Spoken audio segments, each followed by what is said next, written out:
Good morning. Good morning. Happy Tuesday. Happy Tuesday. Come on in. Come on in. Good morning. Like, share, and subscribe. Welcome to another episode of Car Chronicles. Come on in. We have a lot to talk about on this ride into the office. Come on in. We are here.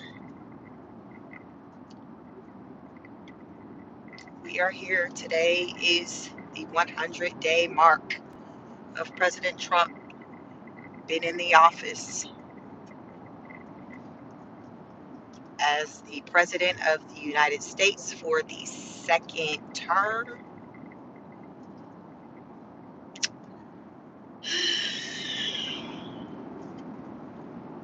It's, yeah, I have a lot of thoughts about the first 100 days. Come on in, hit the like button, like, share, and subscribe. Let's talk. Let's talk about it. Let's talk about it. It's a lot. It's a lot. The polls are polling. The polls are polling. Listen, these numbers, listen. Trump, he is expected, I think, today to speak. Uh, I think he's expected to speak. I think Caroline is going to talk as well because he may be signing some more executive orders today. Come on in. I, I'll try to catch it in real time, but we'll see.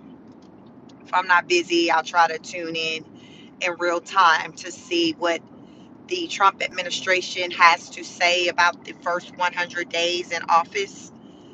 I'm really curious to hear what they're going to have to say because as far as with the media in the news. And as I say, for those of you who are familiar with my content, I'm all over the place with where I get information from pertaining to the news.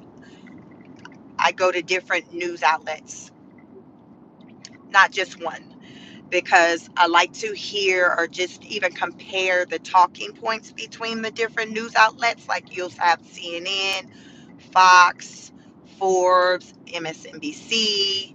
Then I'll, see what the Washington Post has to say, the New York Times. Child, I be all over. I be all over. So I come and I bring to you the information that I come upon um, from my research because I do I research before each of these lives and I have notes. Um, which is what a lot of times I speak from when I'm able to. And a lot of the information, I have it memorized because I really kind of go in and try to understand like what's going on.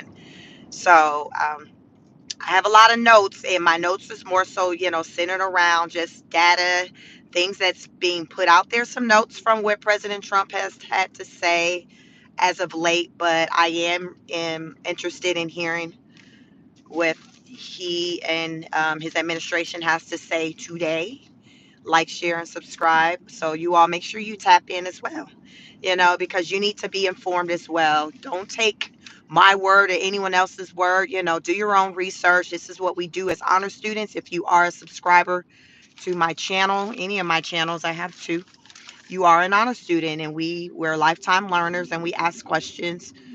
Um, Ask and you shall receive. So that's what it's about. We seek out answers and we see for ourselves. So that's what I do, and that's what I encourage for you to do as well. But let me know in the comments. I'm driving right now, but usually what happens when I get to my destination, my office, I'll kind of go through the comments and try to read the comments. If you're a member of my channel, your name is going to be in color.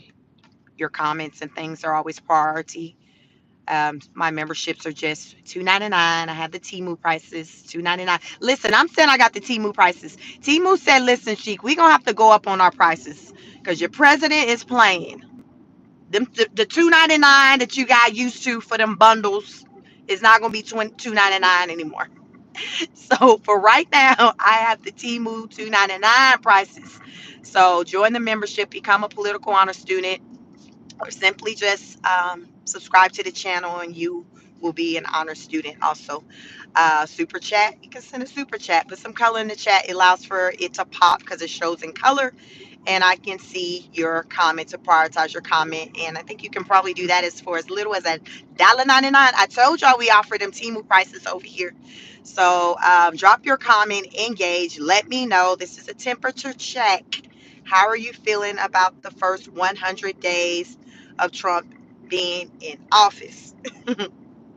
Y'all, I've been looking at these numbers, these polls.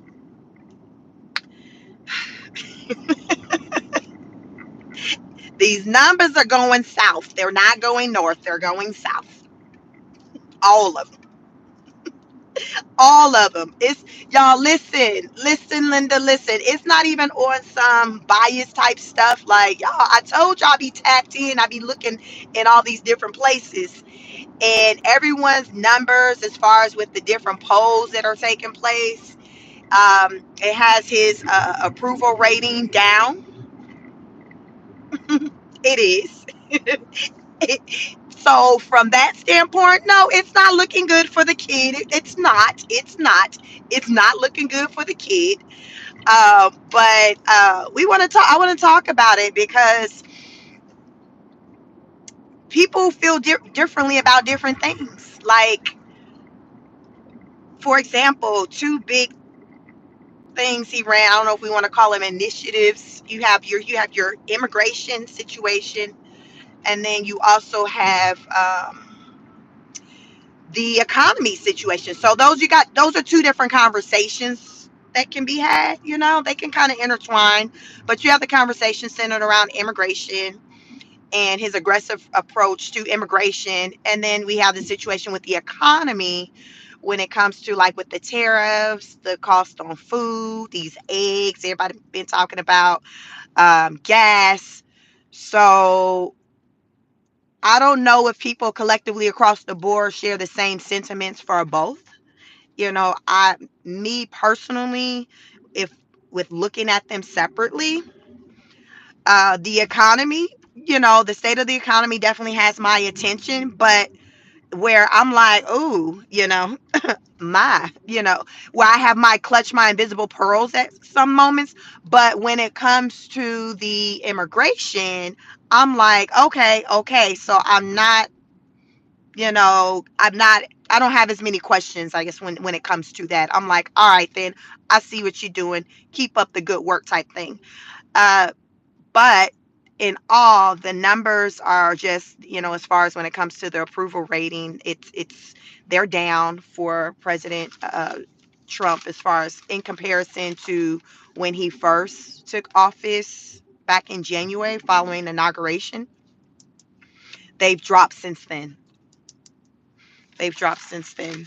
So y'all let me know. Like, according to the Washington Post, his approval is now at about a 39% and disapproval at 55.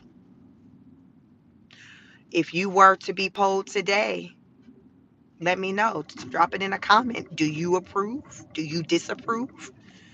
Can you answer that question? Are you like, Sheik, it's a full question, it's multiple pieces, it's a puzzle. We're in the first now 100 days. Because remember, everyone say, oh my goodness, it hasn't even been like 3 months. Like, listen, we are in the first cycle. Like, so yes, it's officially 100 days. So we can officially say, yo, like, we're here.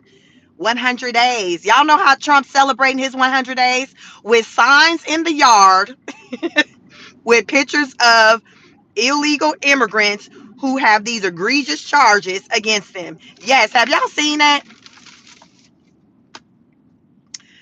Somebody in the comments was like, not Trump being that neighbor. Y'all know how you got some neighbors that just they got cars in the yard, they got toilet bowls in the yard, they got all kinds of stuff in the yard, looking like Sanford and Son, like a junkyard. So they're like, not Trump being that neighbor, but yes, have y'all seen that at the White House? I saw it yesterday. I'm like, what? So he got signed. I don't even know, y'all. Don't ask me how many he got. Don't ask me how many he got. I seen, of course, CNN. Like I know he did. CNN. I think I seen them report on it, and y'all can go look it up yourselves. But it's signs. You know how you have a little yard sale advertisement sign, the little stop, the sign that you stick in the dirt. Okay, so that it's that sign. But it on that sign, picture some man's face on the sign, and then underneath his face it says um child offending SA, like it got this whatever they were charged. I guess it, to me, is given the most egregious charge they have. That's the charge that they got underneath the pitch child.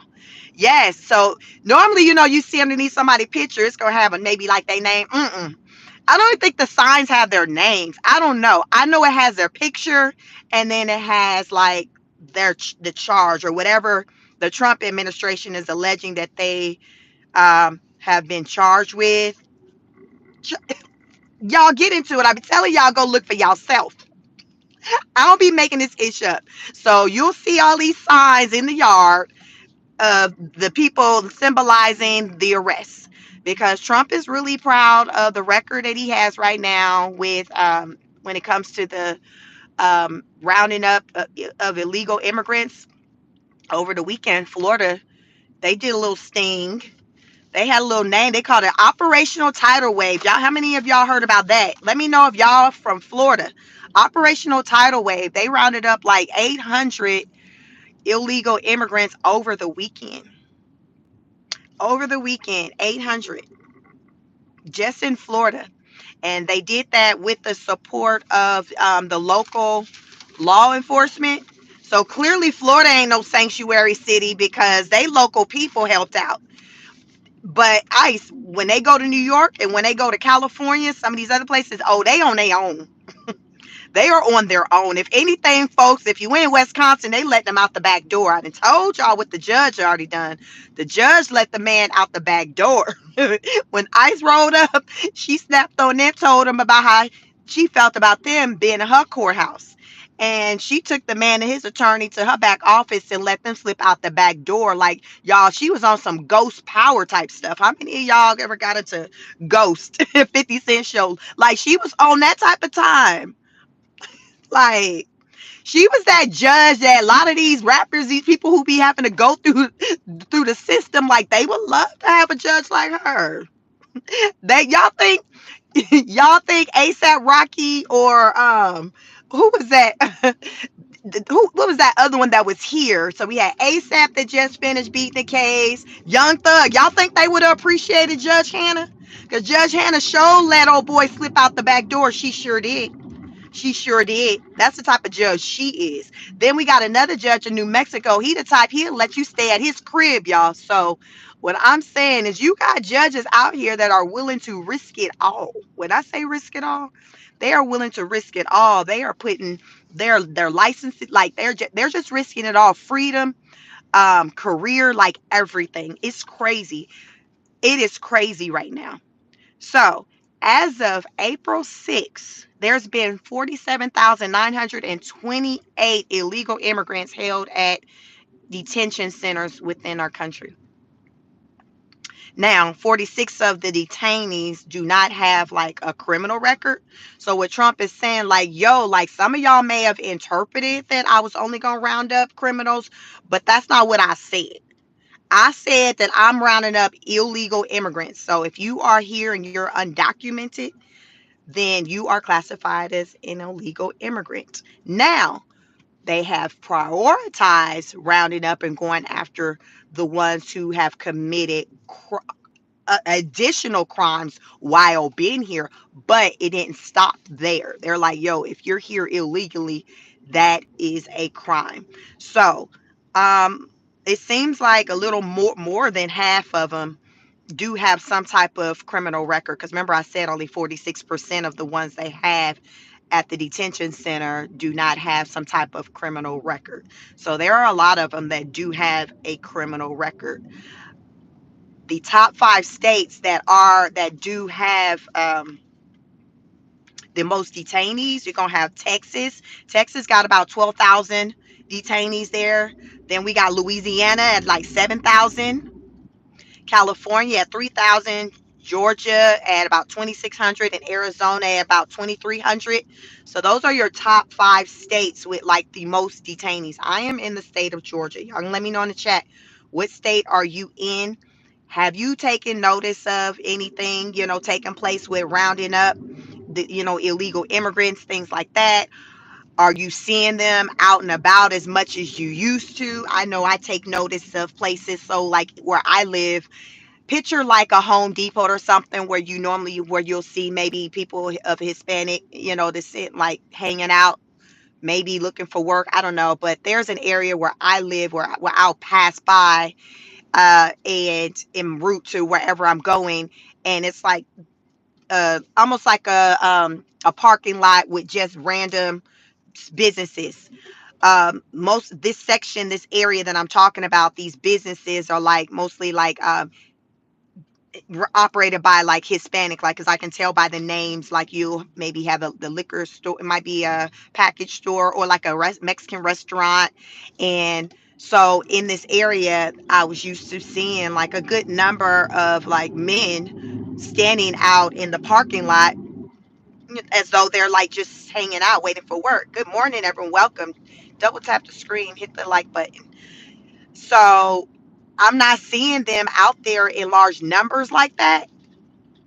But y'all, no, low key, I'm just gonna let y'all know. I'm just gonna let y'all know, when I do be seeing them at like places like that or wherever, I do be questioning, like, oh, okay, well, their comfort level being out and about. Like, okay, is this someone who's like, listen, I got my affairs in order, so I'm okay with being outside. Like, that is a thought that I have right now when I do see people of the Hispanic descent. Like, it's just a thought that crossed my mind, because I know like our governor Kemp, he went a couple of weeks ago, maybe about 3 weeks ago, he was like, listen, Georgia, we're here to help how we can. We will get our people trained. So Georgia is a state that's willing to help ICE. So we're not a sanctuary, like we don't have the sanctuary cities. So our governor, uh Kemp, he's like, yo, like, we're gonna help. Like, we're gonna help.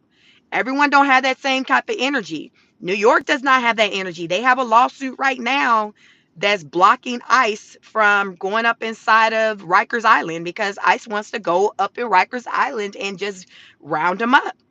And Mayor Adams, or Eric Adams, I think that's his name, he signed an executive order for ICE to be able to do that. And then the local council filed a lawsuit to stop it.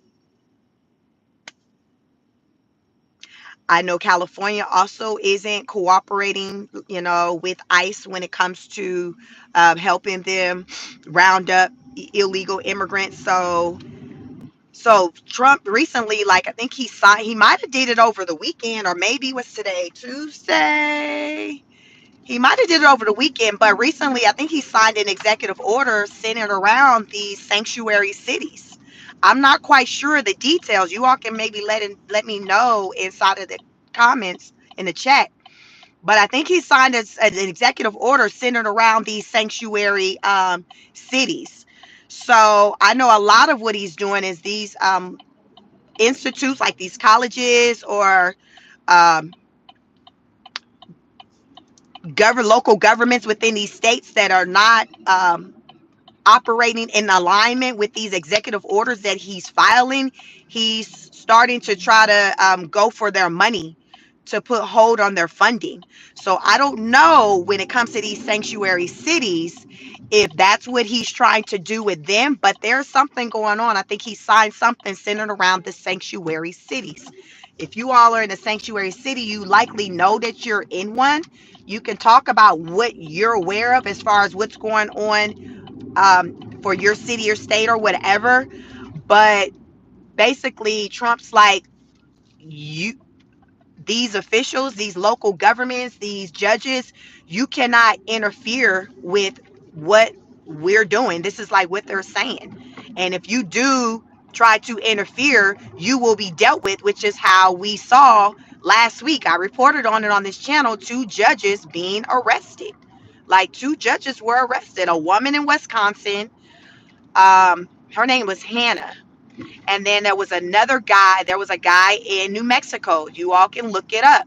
and they for harboring and illegal immigrants. So they got charged for interference or whatever. So y'all can look it up and see those exact charges, because I don't have those detailed notes in front of me right now, and I'm driving.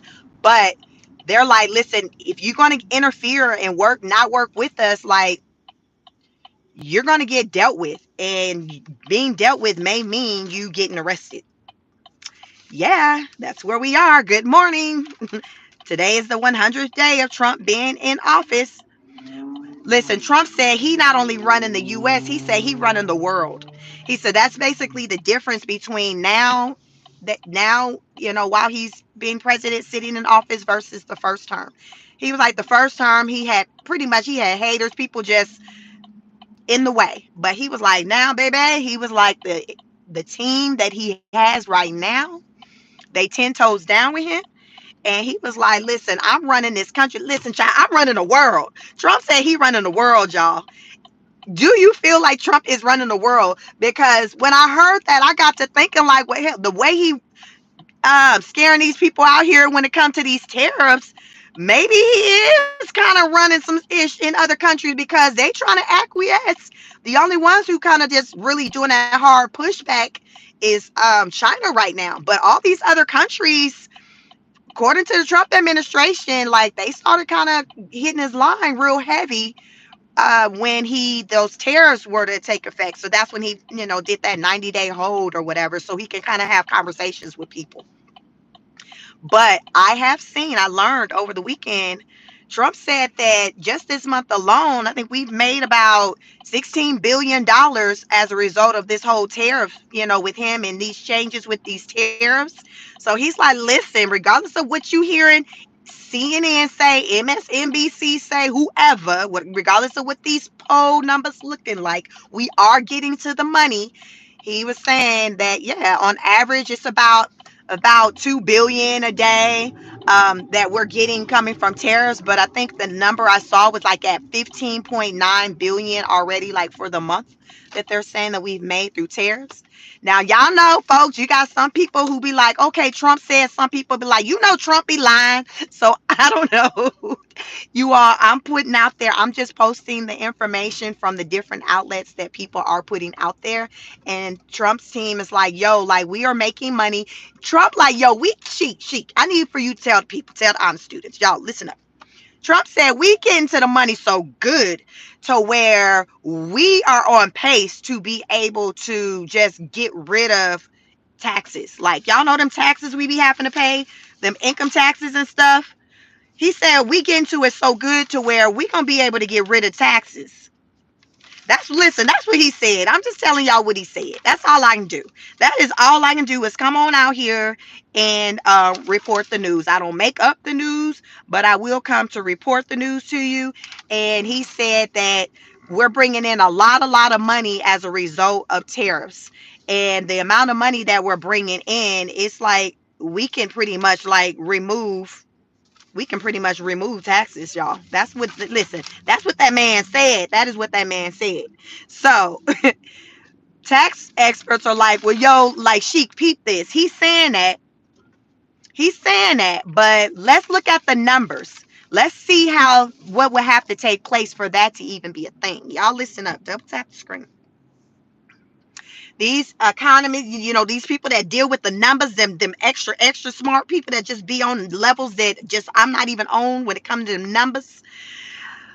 They were like, in order right now with taxes that us American, because I'm an American, I live in the USA. Right now, the federal government raises about $3 trillion in taxes a year. So with all of the American citizens, the people who are here paying taxes, it's about 3 trillion that comes in. Can y'all imagine? Y'all know they've been getting over on us. 3 trillion. Can you believe, like, this, when you get pissed off at your tax bill, how much they talking about you owe again? Just think about it. This is going into the bucket of 3 trillion. So you ain't the only one cussing them out. Like, it's a lot of people cussing them out because it's 3 trillion. So you are definitely not alone. With a Michael Jackson, you are not alone. You are not alone. You are not alone. You are not alone. You are not alone. Come through, Michael. Come through. You are not alone. So it's 3 trillion that we pay with taxes collectively as Americans, with goods, with imports. It's about, we make about 3 trillion in imports. So you see how I can kind of X one another out. So that's where we are with that. So experts are like, yo, like, if we're going to have that as the plan, then the imports the imports are going to have to at least be 100% on everything, not on some things, not on just the weaves, the eyelashes, the nails, they said, she, you're gonna need it on Q-tips, you're gonna need it on cars, you're gonna need it on Eco Styler gel, you're gonna need it on Dax hair grease, you're gonna need 100% tariffs on everything, on all imports, to replace the taxes. Listen, that's what them people said. Some people said, bump that. You're going to need to have tariffs at least probably upwards of 200% for it to work out to where we're not paying taxes, because the tariffs is going to kind of give us the monies we need to kind of keep the world going around, or keep the United States kind of doing what it needs to do. Y'all can go deep diving in thought on whether or not if this math is math and if it makes sense to you. But your president said, listen, if you are a part of the United States of America, your president said, listen, this is what I am trying to do for you, and you. This is what he's saying. This is what he's saying. So all the news outlets right now, you got CNN saying his approval, the approval of the economy is down from a percentage wise by 22%. CBS is like, yo, we showing from our poll, his the approval for the economy is down 16%. Fox like, yo, our poll showed that approval down for on the economy by 18. New York Times said, listen, our poll saying 12%. Listen, we down 12, it's down 12%. Washington Post said, listen, bump what y'all saying. Our poll is showing that the economy, the approval of the economy is down by 22%. Child, I have not seen one yet, regardless on if you love Trump's dirty draws or not. I have not seen a poll yet that had him where the approval when it comes to the economy, where it was more favorable than not. I ain't seen it yet. I have not seen it, but I have not seen everything. So I just came out to you to report on what I've seen thus far in my research as of this morning. The day is still young. It is my understanding that the Trump administration will be holding a press conference today to talk about the first 100 days. I am sure they're going to go hard on the topic of the economy. Trump going to tell y'all he got them eggs down in time for Easter, that it was because of him that you didn't have to use them plastic eggs to hide for your children, that you were able to actually use real eggs coming from the chicken. Trump said he did all of that. He did all of that. All of that was because of him. He made that possible because remember, he said he ruling this country and the world. He said put some respect on his name. Put some respect on his name. So I feel like at the conference today, it's going to be heavy on put some respect on my name. Put some respect on President Trump's name. I'm just letting y'all know this is probably what you can come to expect in true Trump form. Because one thing President Trump going to do is pop his own collar. Trump one of them people, he don't need somebody else to pat him on the back and tell him how good or what, tell him nothing about him. He was like, I got this. I laugh, y'all. Every time Trump go up to speak somewhere, Trump gonna give you at least a good 10 minutes as he gloat on himself.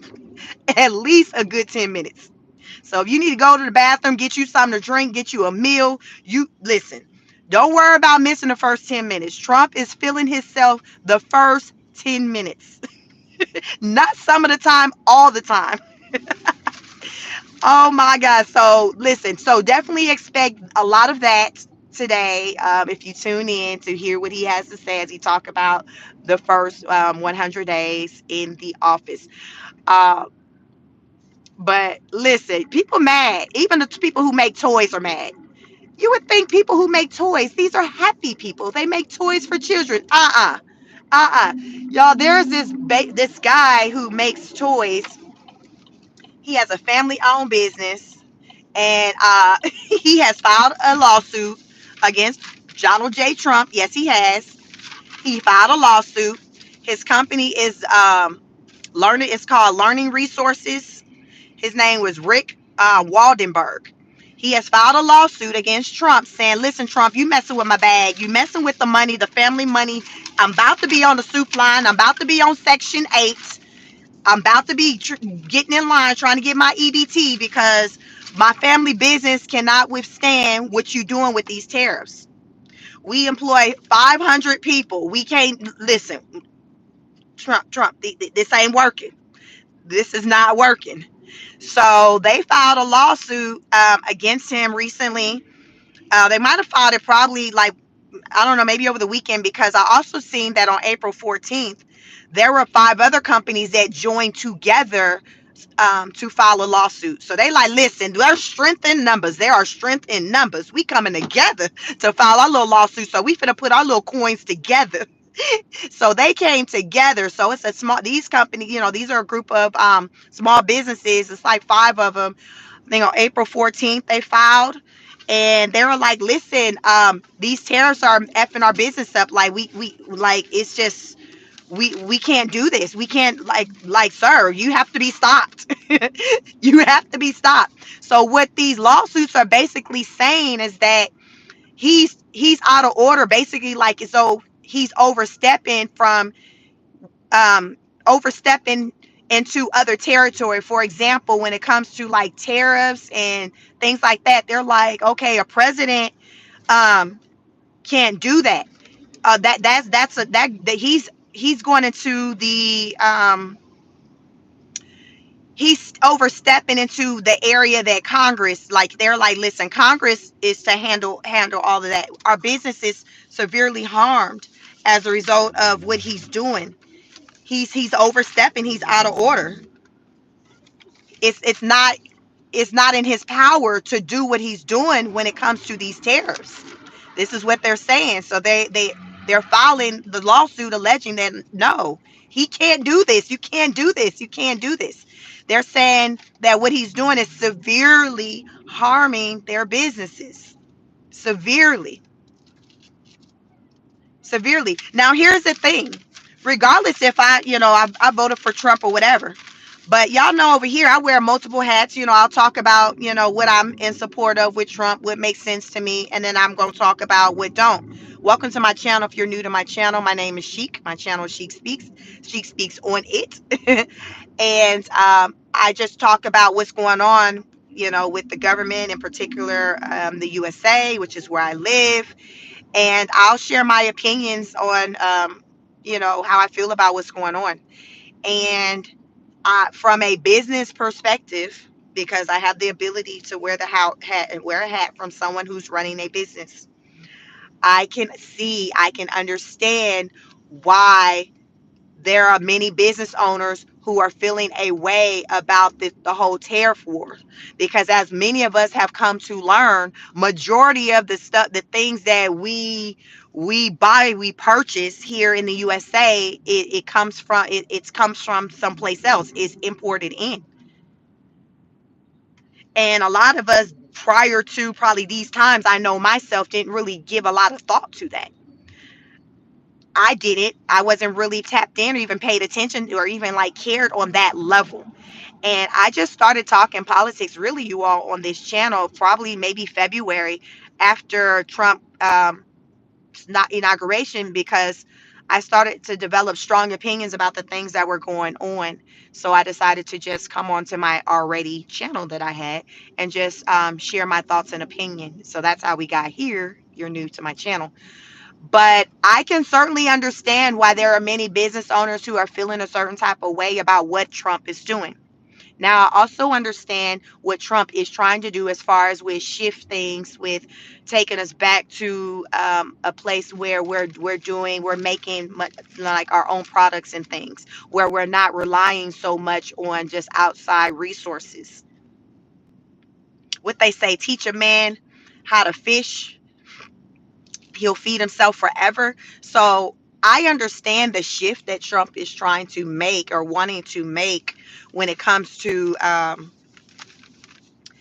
just how we how we basically obtain products. Like, I understand he's like, yo, we need to be doing this at home, in house, versus looking for everyone outside to do things for us. We need to strengthen and become more independent. So I get it. I get it, but at the same time, I also understand that it's not going to be an overnight process either. So in the meantime, you got a lot of companies that are struggling, especially when you have the mom and pop smaller companies where you're trying to figure out, okay, in the midst of this, what am I supposed to do? I hear you when you say you want us to get our resources and things from within the US, but what happens when we don't have anyone here in the US to supplement for what we historically have gotten from China or wherever, or Mexico? Like, what am I to do? And that's the question a lot of these business owners are asking. It's like, yo, like, I hear what you're saying, but right now, like, I don't have anyone else to turn to get these resources that I need to keep my business going. They're just not here right now. So Trump, the temperament he's had is like, okay, well, just you just need to work through it, work it out, because this is where we're at. And unless these countries are going to be, um, people are going to willing to, you all, I guess the American people, because now since it's import, the American business owner is going to have to be the one to pay that tariff, right, on that imported product. So, okay, he's like, yo, I hear what you're saying, but if that's what you need to do, that's what you got to do. But you're gonna have to pay this in order to kind of get get your needs met. It's gonna cost you. So that's why we got these lawsuits. That's why we got these lawsuits, because people like, listen, I ain't got no extra 100% on no tariffs. I'm already struggling with just the regular basic taxes that I already got to pay. And you talking about, I done told y'all that our country, the federal government, collect 3 trillion a year just on taxes. That's just on taxes, y'all. So somebody like, yo, like, I'm already greatly contributing to that number right there. I ain't got it. Listen, folks on Tasha K, I ain't got it to add more onto that. Like, I just don't have it. I hear what you're saying, player. I understand you want us to go back to rolling our sleeves up, picking up them tools, getting up underneath the car, working on the assembly line. I understand all that, but sir, we are not here today, and I got a business to operate today. So that's just like, so I believe that that mindset of what I just described is contributed to like the lower numbers, because people are like, yo, like, at this point, I feel like you're not really putting enough thought into how these policy changes are affecting the American people today in real time. And given that the economy was already struggling just coming off of the Biden administration, it's just like, these changes right now, maybe it's a timing thing. Maybe people feel like, maybe down the line we can maybe try to do some of these things or do it at a slower pace, but right now it's just too soon. So these are the cries that a lot of people are having right now, when it comes to just the situation with the imports. So I understand that. I understand that. Trump is saying like the imports collectively, is making our country a lot of money. He was like, we make a lot of money from imports. He was like, the imports contributes to, there's different things that the imports, he said the imports even is contributing to childcare. He was saying, yeah, the money that's coming in is also going towards childcare. So with him making a statement like that, it sounds like he's allocating funds to resources centered around childcare to help, with programs and things like that. This is what he's saying. He's like, listen, there's multiple, like, we're benefiting in a lot of ways. Uh, he was like, it's helping with creating more jobs, with manufacturing jobs, because remember, he's using the tariffs. It's like to stronghold people into uh, come bringing our businesses over here. He's saying, hey, if you come and bring your business over here, then I'll lower the tariffs. So from that, he's saying, hey, a lot of people are like, yo, I'll sign up for that then. So that's more businesses. So he was like, the tariffs is doing good for our country as a collective. The tariffs is doing, it's doing what it's supposed to do. And he said also that regardless of what the numbers look like, that, as I come on here and I talk about the numbers, the stats, he said, regardless of what the numbers look like, it's not going to have him to back off when it comes to like his stance on these tariffs.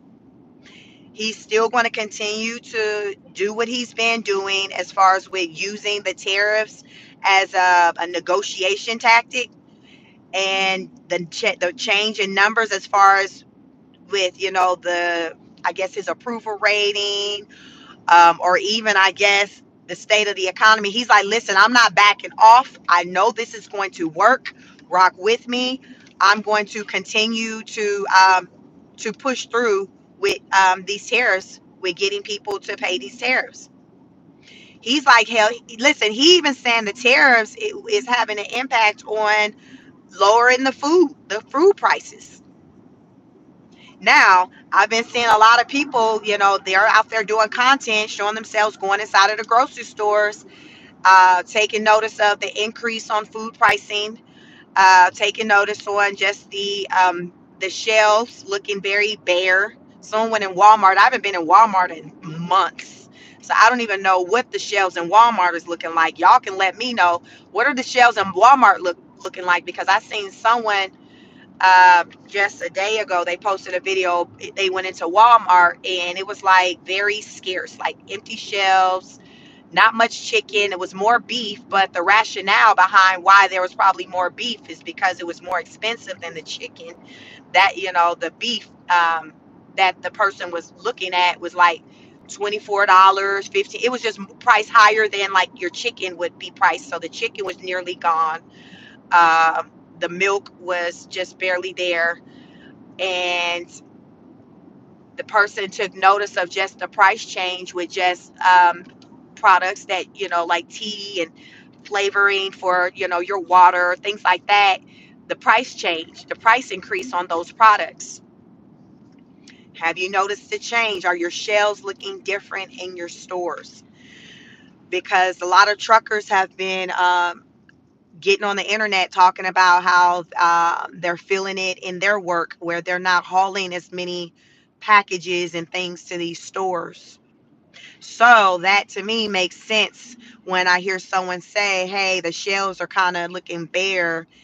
Okay, if I already heard a trucker say they're not getting those loads, the work, there's nothing to there's nothing for them to go drive to your Walmart or to your Kroger.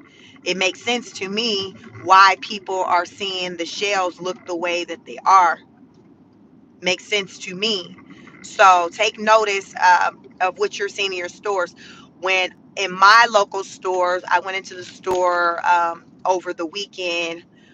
What did I take notice of? I took notice of, like, for a long time I've been noticing that the chip, the section for the chips, that aisle has been very scarce looking, like for a while. For a while, I've taken notice of that, like months when I say a while. What else did I'm noticing? Just in general, just when I go to check out and pay for my items, the amount of money that I see I'm paying for in total for all my goods is like, wow, I can't believe I'm $150 in for just this amount of goods. Like that's more so kind of what I've kind of been taking notice of. Is just my total price, my total tab versus maybe like the individual items. Uh, but my bill was like $144, but I feel like just probably 2 years ago, my bill could have been under $100 for those same items. So maybe maybe further along than that, but I just estimate maybe about 2 years. But I am noticing like, wow, it's most of the time my bill is going to be over $100, and I don't even feel like I'm doing a major food haul. And my bill is over $100. You can let me know if you're having the same sentiments, but that's how I'm feeling. Um, Trump's like, listen, bear with me. The tariffs, ultimately, it's for the better good of our country. But it seems like a lot of people just are not, that's not what they're feeling. It's almost like, I hear what you're saying, but that's just not what I'm feeling right now. It's not what I'm feeling. And so I'm hearing a lot of talks of people, a lot of people are out here encouraging people to go and stock up, do your grocery shopping. To me, it just, the conversations that are being had, and what I'm seeing, it's reminding me of like during like 2020 when just the world was shut down. Can you all remember how during that time you had to start experimenting with maybe other products, other types of foods, because the things that you were used to purchasing just wasn't an option anymore. They weren't on the shelves. So I remember during that time trying just different things, different types of foods, different types of brands. And it turned out to be a good thing because it forced me to try other things. And it's like that I wouldn't have tried had the situation not been what it was. So I was able to try like different types of foods and brands and things like that. So we are definitely in times to where you're going to have to step out of your comfort of doing like what you're used to doing to do something different. So like the person who was in the store shopping in the Walmart, that is basically what she was saying. She was like, yo, like, I'm having to, like, you're gonna have to buy products from brands that you normally don't buy.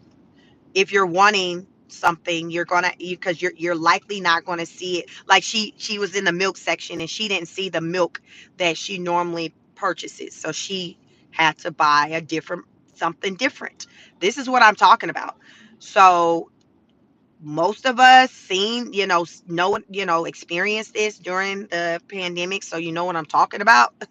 But just think about what that was like. This is kind of the direction that it looks like things are kind of going, to where it's going to be those type of times. The question of recession is out there heavy. And I heard someone say that it's based off of if there's like two consecutive quarters of like low performance when it comes to like certain numbers and things like that. And right now, the numbers are going to be coming out. Um, I think that not two consecutive quarters, I think two consecutive months. So the numbers will be coming out very soon because we're rounding out the month of April. So we are going to have more data to review as it pertains to like the economy and where we are. As they say, with the numbers don't lie, the numbers are going to just show like where we're at with things. But I did see one poll where a year ago in like February, I think, of 2024, people felt like it was like the number was like 70% of people felt like the economy was just not at a good place, was not in a good place. And then fast forward to February of 2025, under Trump's administration, 71% feels like we're not at a good place. So people still have the same sentiments and even, have increased their concerns. It's just by 1%. But basically, since he's gotten into office, it hasn't, the overall sentiment of just where our economy is going for the United States, it hasn't improved. And a lot of people voted on him, including myself. That was one of the reasons too why I voted on him for him, is uh, to see improvement when it comes to the economy and things like that, the job markets, um, food, for the cost of goods, just inflation, things like that. So I've been keeping in mind we're still in the very beginning of his presidential term. We're now at 100 days. We are at 100 days. So what we have to see is that now, as we continue to progress into his presidential term, progress through 2025, where will our numbers be? Because someone was saying, I was listening to one commentary, someone who was looking at the data, and they were like, hey, if these numbers are still here by November, it's looking like when it comes to like Congress, and Senate, the Republican will lose that they won't have that overall. I guess the with upcoming elections and things coming up, people are not going to be likely to vote in, I guess, Republicans. They'll be more likely to try to vote in someone else, such as, I guess, Democrats or whatever. And there was like, this would be like the first time with seeing like something so drastic, a drastic change in these seats, uh, if this were to happen. So they're looking for this, something like this to happen, where there'll be that dramatic shift between the political parties when it comes to like Congress and the Senate, if things don't turn around for Trump when it comes to these numbers. When it comes to these numbers. So definitely tap in with him today, because he is expected to be talking today. I don't know what time he's going to talk, but he's expected to talk today. Also, when it comes to executive orders, he is already, I think he's already nearing or somewhere around 200 executive orders that he signed. And he signed, I think at the last I heard, the number of executive orders he signed was like, are near the total number of executive orders that Biden signed in his entire 4-year term. So in the first 100 days, Trump has signed just as many executive orders, or possibly more, than Biden did his entire 4-year term. So get into that. That's something to keep in mind. Trump definitely has come into the White House working. He hasn't been one where we can say he had his heels kicked up, because a lot of when Biden was in there, we was wondering what he was doing, because what he was doing, it didn't seem like it was anything favorable for the American people. All I seen he was doing was spending money, right now checks, sending cash apps and Zelle to Ukraine and whoever else said that they needed to hold something. Whoever else said they need to hold some, because it seemed like when American people said I need to hold some, he's on this Tasha K, I ain't got it. But when other countries said they needed to hold something, he would come through. That was the note. That's what I noticed for the past 4 years. I don't know what you noticed. So Trump has signed a lot of executive orders, since he has been in office, and a lot of them, I have been here for them. I have been here for them. But it's a lot. It's a lot of moving parts. What they say, Rome wasn't built in a day. So he is pretty much still, like, in the very early stages of, his presidential term. Immigration and how he's handling immigration is definitely a sensitive area for many people. It's either you're here for it or you're not. It's either people are strongly here for it or they're strongly against it. Over the weekend, I heard conversations, or maybe, heard conversations centered around him, and what's the word? Him removing legal people from the country, children, legal citizens, because as of the law that sits right now, if you're born in the U.S., you are an American citizen, regardless of if your parent is legal or not. So the Tom Homan, the borders are, he spoke on it. I heard him speak yesterday about, I guess, the allegations of the Trump administration illegally deporting. That's the word I'm looking for. Illegally deporting legal citizens, children, and they denied that. It's like, that's not true. We don't deport children. What's happening is that when we are rounding up the parents, for example, the mom. uh, we're letting her know that just because you had a child here in the US, it does not mean that you're automatically exempt from being deported if you're here illegally. So you have the decision to either have your child return to your country, your the country of your citizen. Your child can return home with you because that's your home, that country. Your child can return home with you, or you can leave your child here in the US with someone. That's the choice you have. So Tom Homan, he's like, that's basically what's happening. But it seems like what I've been hearing, what's been putting out there in the media, is that that's not what's happening. There was a woman in particular who had a 2-year old. She was deported, and she had a 2-year old, and she's pregnant. Came to learn, but she has a 2-year old. And that's what they said. They gave her the option, hey, you can take your 2-year old with you, or you can leave your 2-year old here. And he said she opted to take her child with her. They said anyone who's being deported and their children are with them, it's an option that they've been given on if they want to take their child with them or not. The media, what I've heard is that, oh, well, the woman who has a 2-year old who's also pregnant, she's saying that they basically told her that her child had to go with her. And she did write a letter. And the letter she wrote, she said what she was told to say, which was,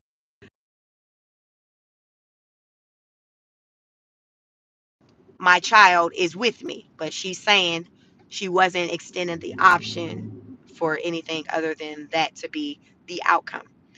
Well, so I was listening to the attorney speak. The attorney, they were like, the reporter, the person who was, interviewing the attorney. I think I was watching this. I think may have been watching CNN. The attorney said that the father was saying that, he just, the wife abruptly was kind of removed with the child. So he was just completely surprised. So they're like, okay, well, does the father want the child back? She was like, well, there he wants to talk to the wife to try to for them to work together, to try to determine what they want to do when it comes to the child. So based off of what I was hearing from that interview, I feel like it's not really about the child. It's really about leverage, to where because the child was born here, they're wanting to leverage the mom being able to be here because her child can be here. Y'all see what I'm saying? Because if it's about the child could easily be here. The attorney didn't even say that the dad want the child here. He's like, oh, well, I need to talk to my wife and we need to, okay. No, it's giving that it's an all or nothing type mindset. Like, we want all of them here. Well, no, sir, no, ma'am, that's not the option. The options are either she stay over there and she have the child with her, or she stay over there and then the child stays in the US. Like, those are the two options. There's no leveraging. And I'm picking up that that's what they're wanting. They're wanting to attach the mom and the child together. And so the Trump administration is like, well, just because you have a child here in the US, it's not going to allow for you to just bypass the process that you need to go through to become legal in the US. That's not how it works. And I feel like that's with this situation, that's very much so like what they're wanting to see happen. And that's not happening. That's not happening. So what I also learned yesterday, so I knew there was an app out there where if you're an illegal immigrant, you can like download this app and register yourself. And then like once you register yourself, you have like 30 days to like be gone. And so, but here's this. Did you all know that the government will pay for your flight ticket? Like, so if you're a legal immigrant, you're listening or whatever, and your home is Guatemala. Let's just say you're from Guatemala. And you're like, yo, like, okay, fine. I don't want them to come walk up on me. I'll go back. But I can't afford it. I ain't got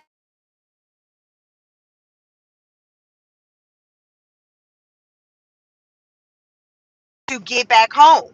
So the government, which I did not know until yesterday, the government is willing to get you a ticket to go back. Yeah. So if that's your reason why you haven't left yet because you can't afford it, the government will pay for that. So like I said, you have to go on this app. I don't know the name of the app. I didn't hear them say the exact name, but you can probably Google it.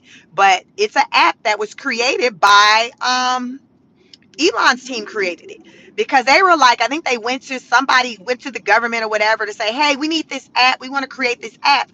And they were told like, oh, it's going to take probably like 4 months to create it.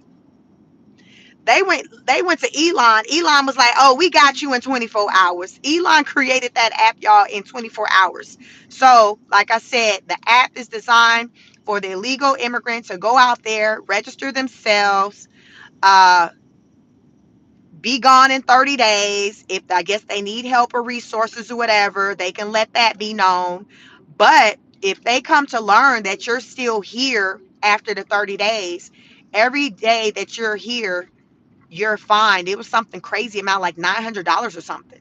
So I was just like, well, how are they supposed to collect this fine money? Like, you can, yes, find somebody and tell somebody they owe you all day long, but like, how do you collect it? A lot of illegal immigrants get paid under the table. They're making money in cash, so it ain't like you can garnish their check. So how are you collecting this fine money? So I found that one kind of interesting, that part right there. But yes, they're saying, yo, if you leave on your own, you have the possibility to be there's always that chance where you can come back the right way. But if we come up on you and we have to remove you, then it's like there goes that chance of you being able to like come back like the right way. So it's best you kind of leave on your own versus someone kind of forcing you out. This is like the strong message that they're sending. They prefer for people to self deport, which a lot of people have self deported. Like, there's been a lot of people who have. I don't have those numbers on these notes, but I've talked about it on this channel, child. I've been talking for a long time. Get into my other content in my other videos. But a lot of people have self-deported, and that's what they're recommending. And they're like, yo, if you self-deport, we're not gonna be looking for you no more. We're not gonna go be knocking on your family door, like nothing. Like, you're gone. We'll just cross you off our list, and that's that. That's that.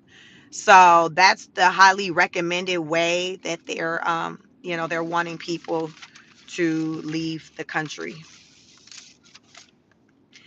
It's a lot, I know. I think people just are feeling the impact, differently. Not everyone's feeling it the same. Not everyone's feeling it the same. So we just got to keep that in mind because everyone's situation is different. Some people aren't feeling any financial impact from these changes, because they money long like that. But that's not the case clearly for the vast majority, because the vast majority of people aren't rich people with deep pockets. They're not. The vast majority is going to be your working class people. And working class people are concerned about the price of milk, the price of eggs, the price of gas, groceries in general, childcare. Because remember, Trump's like, listen, these tariffs could help subsidize childcare.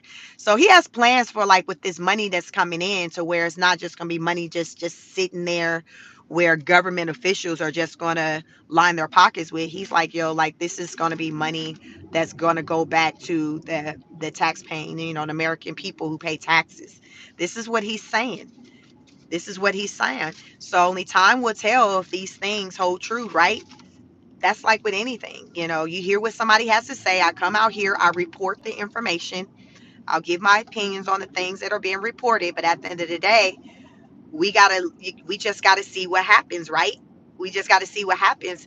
We have to see, as he continued to have this tariff war, if we see as a collective our country win as a result of this. I'm hoping that's the case. But what I did see before I went to bed last night, did y'all see that it's going down in China? That them people are just really, really, really upset with their president, with this whole tariff war thing, because they're like, listen, while you trying to see if your nuts hang longer than Trump's, like, we're struggling, we're not eating, we're not working. So get into that too. Y'all look that up too. But they're rioting. They were rioting yesterday really bad, when I saw before I went to bed in China, because they're upset at their president. They're upset that he's playing hardball with President Trump right now. And as a result, a lot of their factories, they're not making money. the imports. Like right now, he stopped the president over there. What's his name? What I y'all know who I'm talking about? That man who going back and forth with Trump, the president over there. He has already refused to accept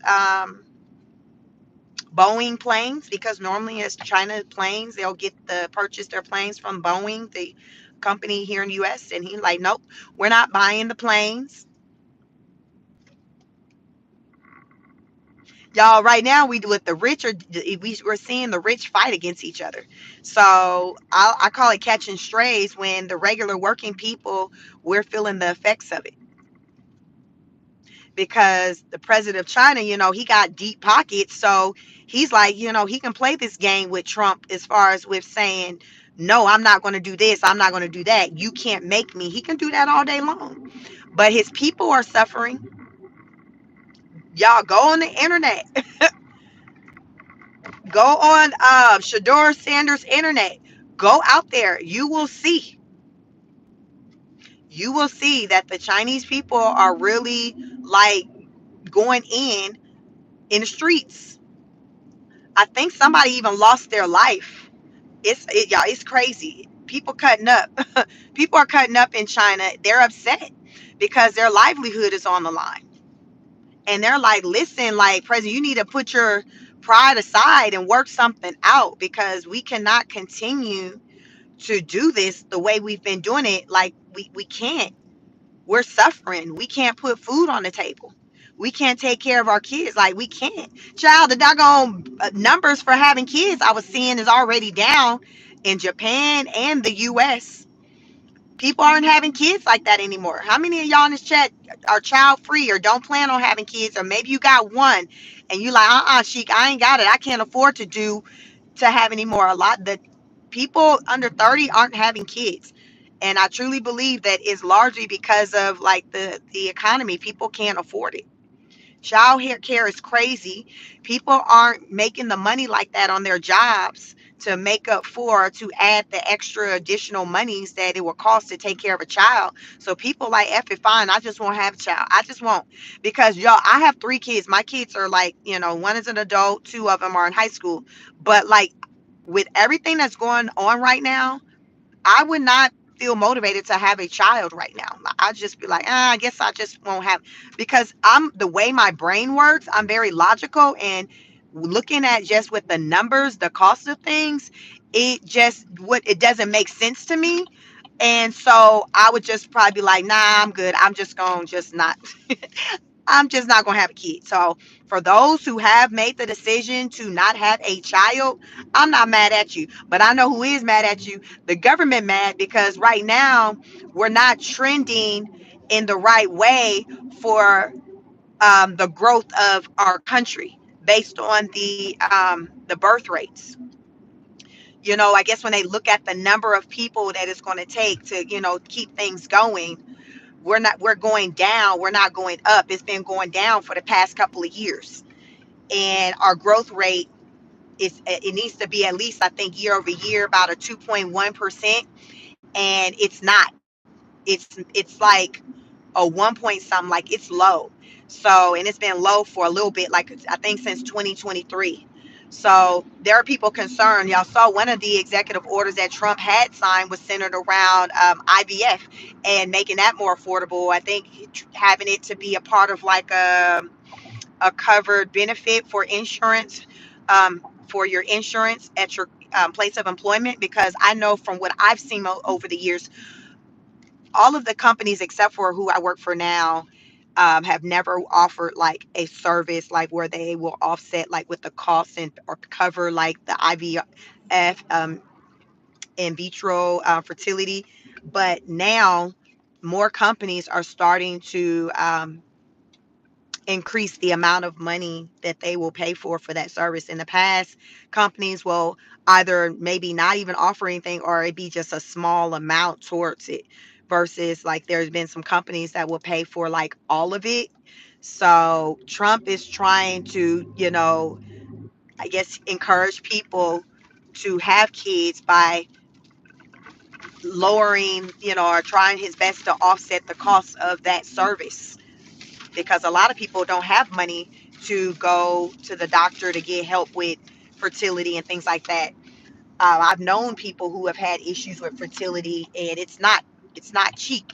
So a lot of people, you got a lot of people today who don't even have insurance at all, let alone paying, offsetting, the costs with whatever, supplementing, whatever the insurance their employer pays versus what they got to pay out of pocket.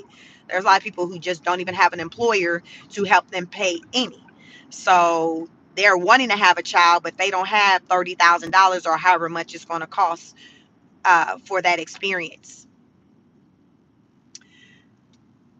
So these are definitely some different type of times. Uh, it's a lot, you all know. I know it's a lot.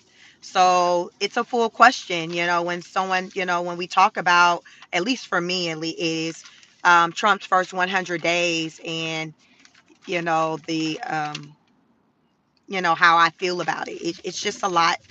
It's a lot. I've had different feelings about different things. So it's not just me feeling good or me feeling bad really about it. It's almost like I'm feeling kind of indifferent, just kind of I'm just kind of on the fence. I think I'm not excited one way or the other. I'm just kind of neutral, like, okay, I'm just still trying to see where things go. But I'm weighing more on the optimistic side versus like a panic side. Is more optimistic that, okay, these are growing pains, as I call it on my channel, growing pains. And I'm optimistic that we're going to work through it. And then, I felt like, after about 2 years of him being in office, we'll pretty much feel the impact for the positive as far as what he's doing. Um, so that's kind of what I'm still kind of holding on to, that will happen or whatever. That's just the optimism in me. But I am here for, how he has taken the aggressive approach when it comes to immigration, because child, it was out of control.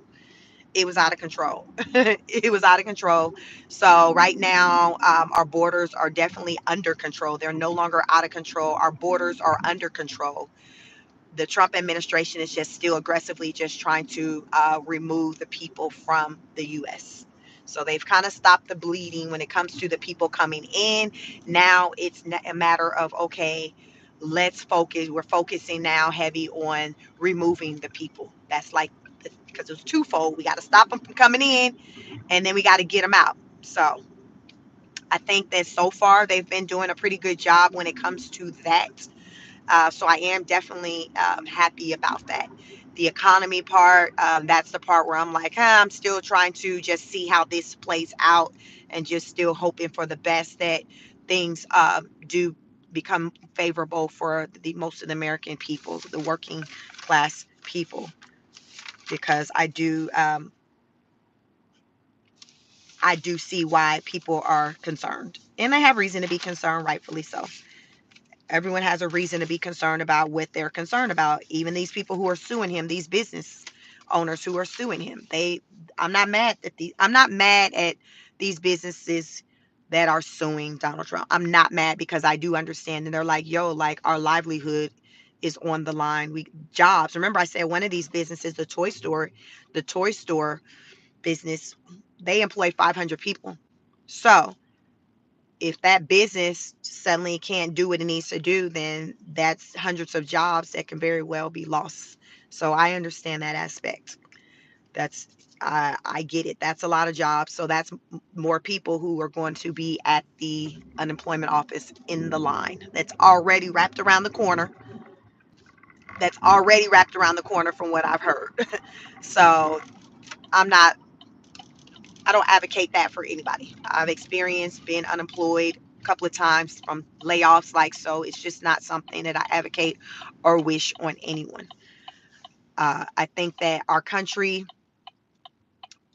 many American people, vast majority of American people, we work too hard to have to be concerned about putting food on the table, keeping a roof over our head, which is why it doesn't make sense to me for what as to why our homeless rate is like what it is. Like, it's crazy.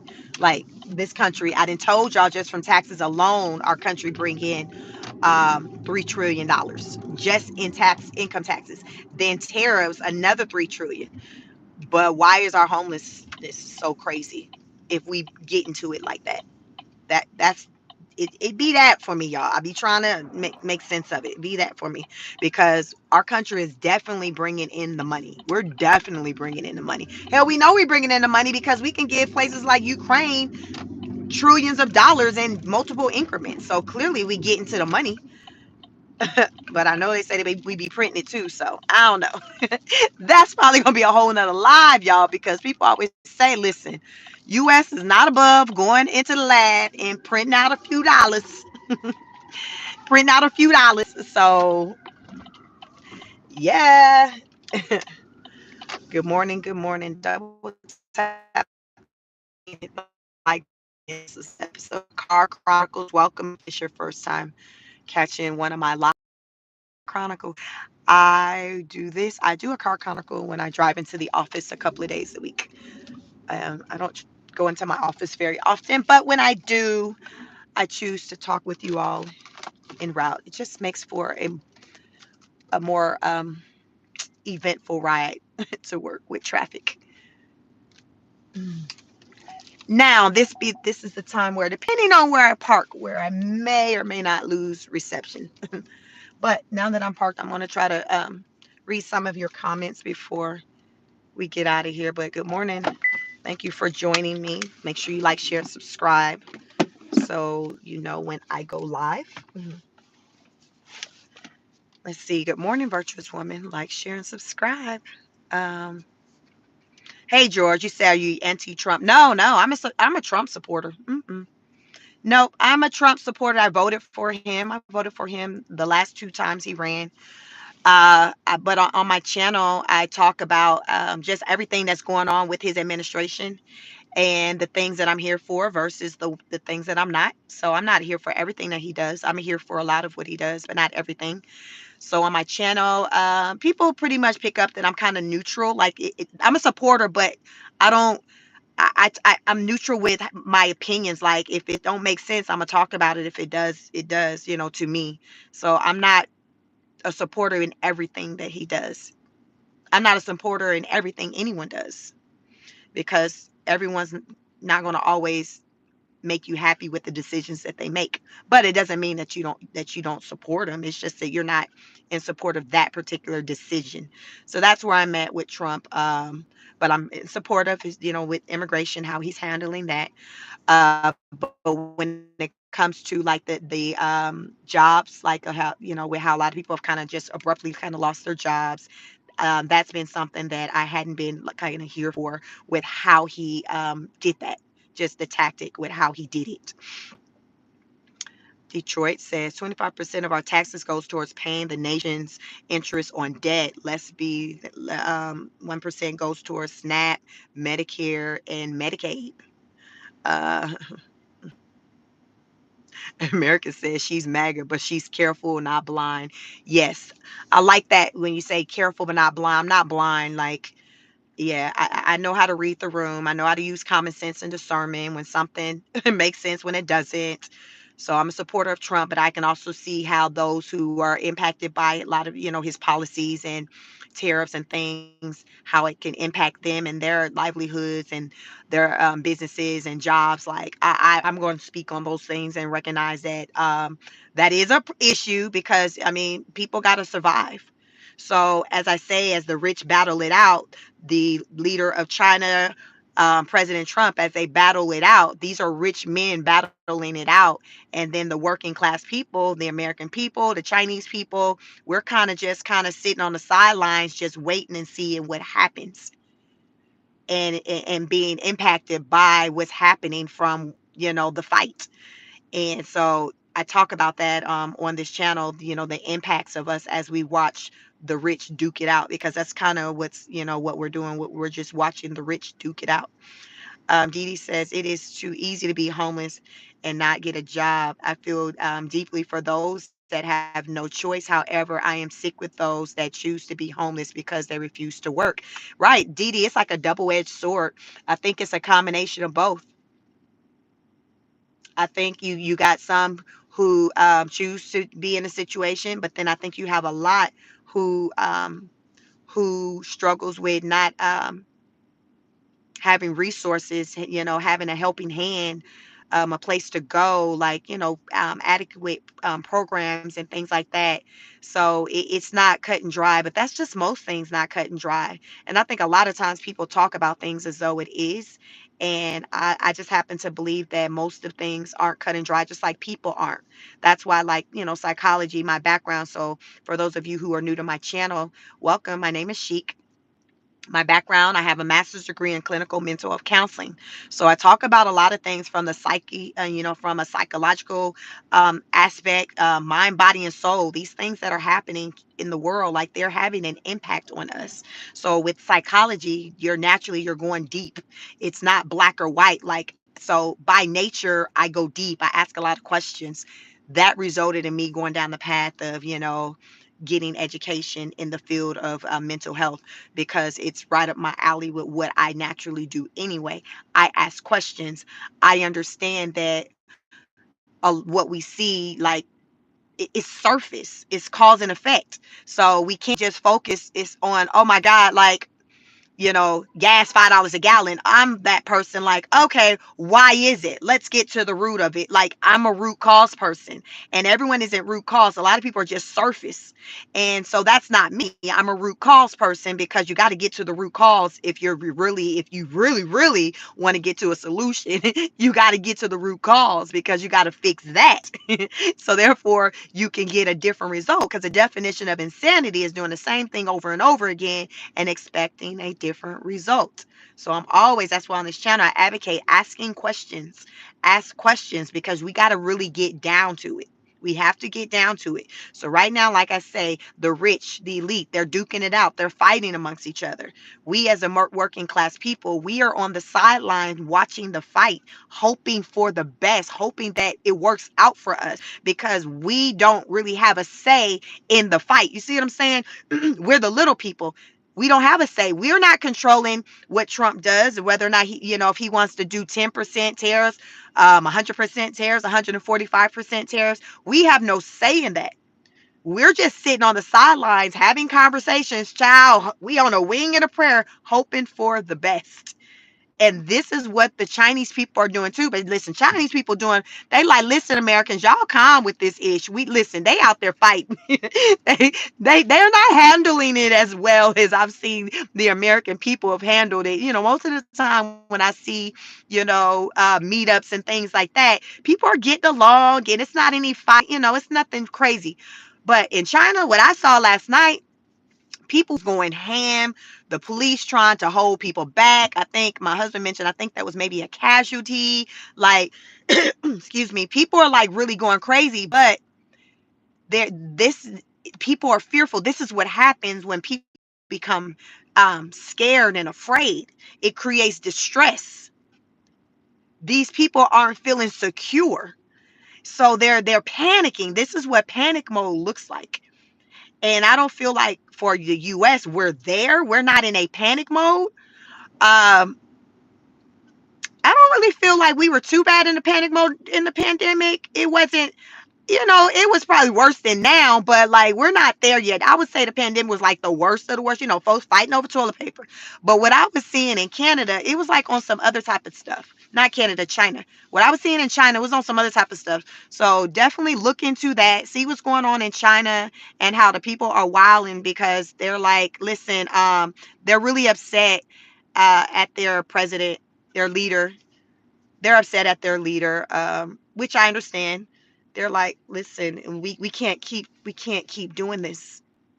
We cannot keep doing this. So just as a person, a human, regardless of where they're located in the world, I understand their concerns, uh, their worries. Like, I get it. I understand, because I believe with this tariff war, with really any of the countries, the US is better off when it comes to the tariff war than like any of the other countries. Like, I feel like if we battle China, if we battle Canada when it comes to tariffs, Mexico, we always going to have the upper hand. I feel like we just going to have the upper hand.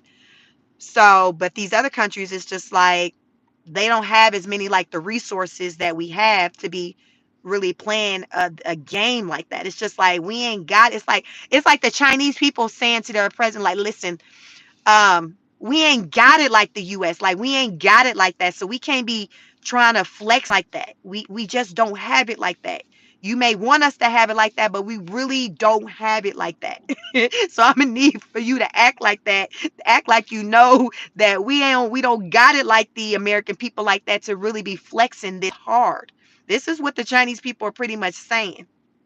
Y'all, I'm translating. I am translating what they're saying. Like I get what they're saying. They're like we no, we need to we need their business. We need the business from the American people. We need it because they get a lot of import items from us, and that's how we're making our money. Like we need that.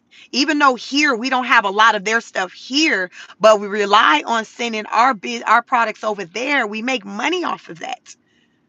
We make money off of that. All right, virtuous. So like I get it. Like I understand.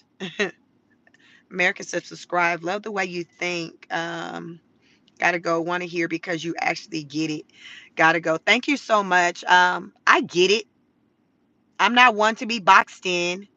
So yeah, you're not, if you're on this channel, it's not going to be like a hate train thing on anything. It's just me speaking from a logical standpoint, me breaking down what I'm seeing in the news, me giving my opinion, me acknowledging the emotions, the thoughts that people are having, like all of that. Like I can acknowledge people's feelings.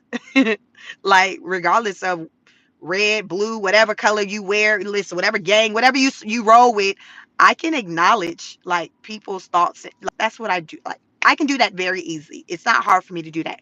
But I know it's not easy for a lot of people to do that. Some people feel like they just gotta die on a sword and they gotta go hard one way. And I just don't feel like that about really anything. I'm just very open minded. I'm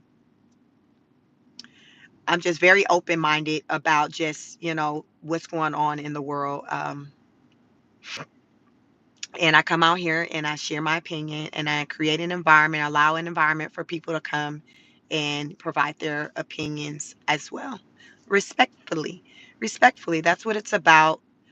Um, yeah, you got to pay attention, American. You got to, I stay on my toes. I pay attention and I encourage for each and every one of you all to do it as well. Do your own research. I come out here and I share my views, but these are just my views. You have to form your own, but you form it based off of just you putting in the work. RZA said, that's real chic. And the end of the day, we are still up. Yeah. Like, listen, we're winning. So we're still the winning nation. I have faith. Like the USA, we're that country. We are the American people. I will forever be Team USA. This is my country. So who's my leader? Trump's my leader. So that's who I'm standing behind. That he's my leader. Like what I look like, talking about go China, go Canada, go. That's not what you're going to get over here. That's not what you're going to get over here. You're not getting that over here. But what you will get is encouraging words for our leader to make the best decisions for our country. That's my hope and my prayers for President Trump to make the best decision for our country. And right now, I'm keeping the faith that these moves and things that he's making is for ultimately the better good of our country, for the better good of our country. But everybody got to do what's best for them, right? What's best for me is not going to be what's best for you. Um, what's best for them, it's different. RZA says, Eric, I definitely think we better off with Trump, and I'm glad he lost to Biden because we need the leadership right now. Him losing to Biden was a blessing in disguise. Yeah, everything happens when it's supposed to happen. I definitely feel like we are still better off underneath Trump than with Biden. I think that we already seen, with Biden, just we were already heading to the pits of hell. And Trump came in with the intent, well, okay, well, we trying to turn it around. So I'm still working with him as he worked to try to turn things around. Andrew says some companies get their products from China since the tariffs or since Trump did that, and companies can't afford to get their products for their business. Yeah, I get it. A lot of people have talked about not being able to get get what they need to operate their business from other places, other means, like what Trump is saying, hey, go elsewhere. And they're like, okay, where? This is the only place I got right now to get what it is that I need. It's not that simple. Virtuous says this is new to the world, not to them. This has been in years in advance. Instead of focusing on what Trump's not doing, better pay attention to what he is doing, especially with the currency.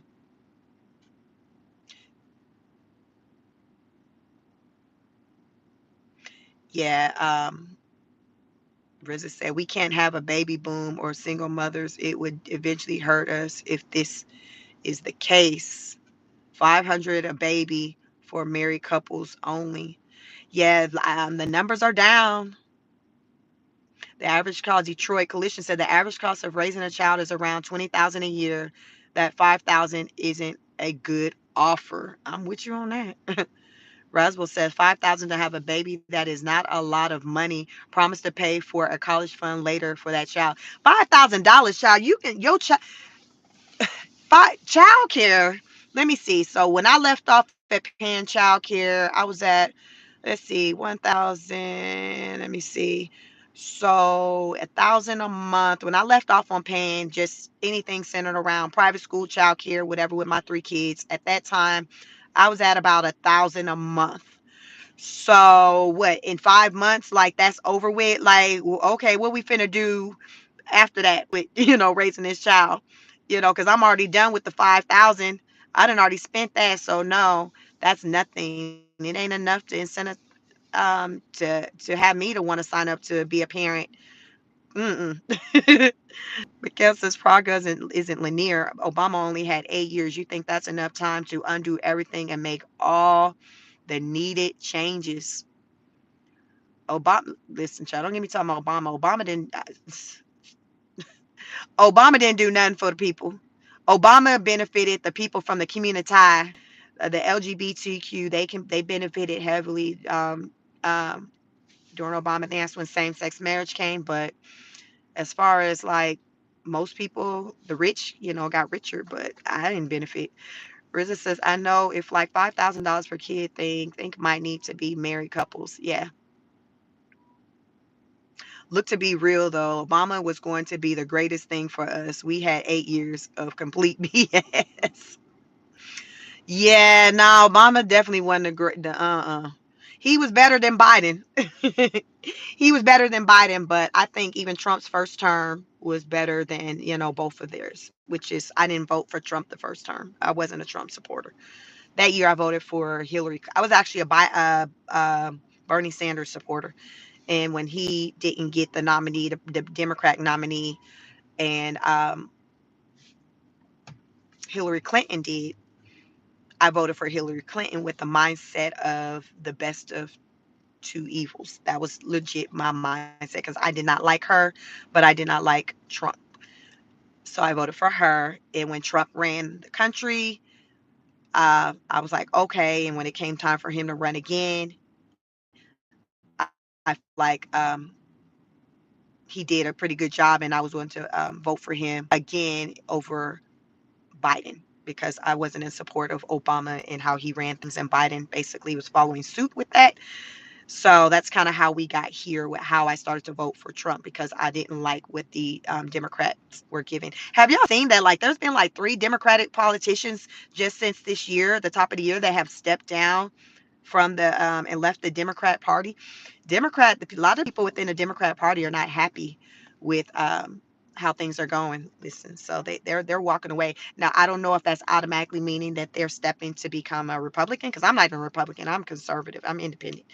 But they're like they're denouncing being like Democrats. So I was like, wow, like I learned about one recently and I learned like he was like one of like three already for the year. They're just like one of them was out of Florida and he was just like, it's just too much. I can't do the foolishness. It's just too much. I did it for as long as I could, but I just can't do it anymore.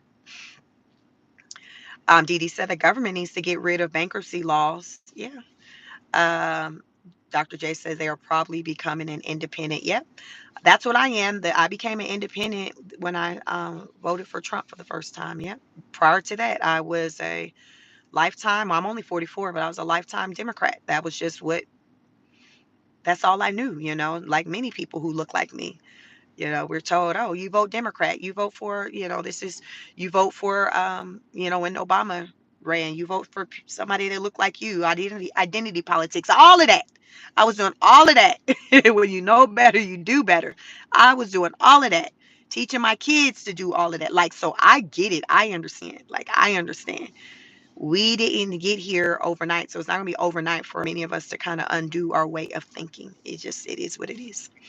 But, yeah, Virtuous says, get rid of property tax.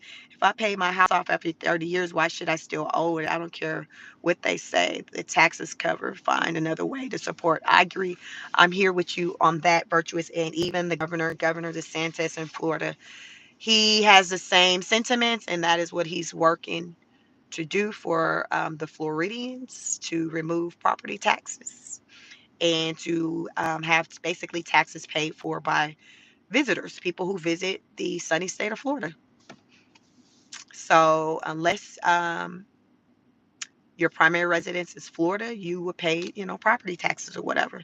So I like that. I'm not mad at that. I like that, and hopefully, that'll work out for them. In other countries, I'm sorry, other states will work to do the same thing. That beer, you're smart and beautiful. Thank you so much. Good morning. Good morning. You all like the video, like, share, and subscribe. Yeah, so mental health, it's very important to me. It's my background. I have products on Amazon. Check out the links on my previous videos that I have out there on my community page. You can access links to my mental health products. I have adult coloring books, journals, notebooks, planners for adults and children. So just take care of your mental health. Check in on your loved ones. Make sure your people are good. People are really going through it. I talk about on my live all the reasons why people are going through it. People are going through it, and it's challenging times, and it's heavily rooted in finances. Right now, the predominant reason why people are really going through it in the US is it's centered around finances. People just feel like they are just lack. They're just in lack. They're working very hard, but they're still in lack. And that's not good. It's not cool. We work too hard to still feel like we're still in lack, like we're just still underwater. We watch the rich continue to get rich, and then the working class still continue to just struggle to just make ends meet. I get it. That's what we talk about on this channel. With Team Trump, go ahead, just do what you need to do make it, to have us to have better days. You all definitely tap into his news conference that he should have today. He should be having that today, sometime today, y'all. I don't know the time, but he gonna be talking today. Y'all know he gonna be talking for a good little minute. So listen to what he has to say. We'll talk about it. I may go live on my way home, and we may, if he's spoken before 4 o'clock, we may talk about some things that he talked about. During his press conference. So stay tuned. Make sure you have your notification bell on so you know when I do go live, because I typically just go live. They're usually not um, planned out videos. I kind of go live. Kelly said it was nice tuning in. Thank you. Thank you for joining. I hope you subscribed, like the video. Stay tuned. So I'll probably do another car chronicle on my evening ride home. So that'll probably be maybe close around 4 o'clock. And yeah, we'll just talk about the things that unfolded today, because child, like every minute on the hour, there is a change with this here government of ours. So I do my very, very best to keep up with everything that's going on, and to come out and report on it, and just talk with you all. So I like to say, go out into the world and show up in a way in which you want those to show up for you, meaning like attracts like. Give off good energy.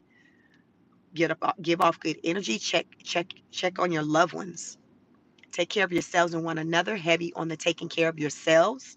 So many of us are out here taking care of everybody else and neglecting ourselves. Remember, mental health over here if you went to the whole mental health thing, things centered around mental health conversations, advocating for mental health, like this is the place to be, because I will find a way to bring in mental health on almost anything that I talk about. Because listen, like everything is our, we're not good here, we're not going to be good with our bodies.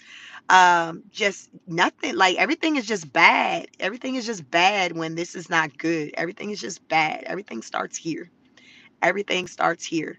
So that is my belief. That is my belief. So if you share the same or similar beliefs, I'd love to have you over here. Become an honor student by subscribing to the channel. Become a political um, honor student by becoming a member for $2.99. $2.99. Kyle says Trump. Go Trump. So we're just, keep him lifted in prayer. He's our leader. Like, what do you do? Like, he's not going anywhere. How do you wish hate on the leader? We hope that like he has strength and he's able to make the best decisions possible for our country, because literally our lives are dependent on it, right? Our lives are dependent on it. So you might as well pray, keep him lifted, and you just want him to have good healthy days where he's healthy minded and make the best decisions for us, because we need it. We need it. Real spill chic. Thank you, Riza. So I will hopefully catch you all. Riza, thank you so much. Virtuous Woman. Who else was in here? Dr. J. Follow Dr. J on her channel. She's a upcoming. Well, her channel is growing. Dr. J is it 1973. Um, but I do thank you all for joining me. And yeah, you all have a wonderful Tuesday, Taco Tuesday. And I will catch you all on the next broadcast. Peace.